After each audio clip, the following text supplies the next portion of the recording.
als ich eines Morgens aufwachte, hatte schlechte Laune und ich konnte ausrasten, als ich realisierte, dass alles nur ein Traum war und dass die Realität in echt nicht so aussah. Doch ich wusste, es musste nicht so weitergehen, doch dieser Traum war an meiner Seite, um mir beizustehen.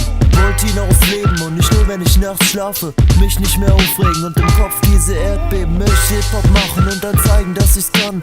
Doch werde ich ausgelacht, Mann, das ist riskant. Doch ich fick auf eure Meinung und mache, was ich mag.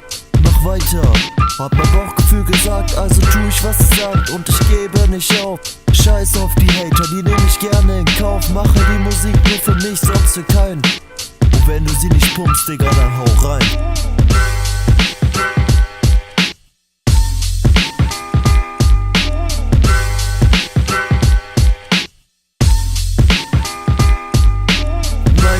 Ja, die kommt straight aus dem Herz. Bleibe immer im Untergrund und werde nie Kommerz. Selbst wenn ich könnte, ja, dann würde ich das nicht wollen.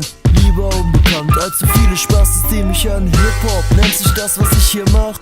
Hab schon Nächte mit nur Textschreiben verbracht, doch ich bin immer noch am Start und habe noch viel vor. Und ich werde alles schaffen, so wie ich es will.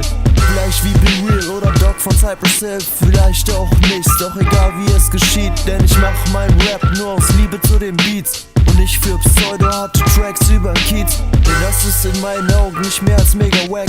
Da ist mehr als Sprachfehler im ganzen Track versteckt. Back to topic, ich hoffe ihr versteht, was ich mein. Mein Track ist Whisky und deiner mehr so Wein.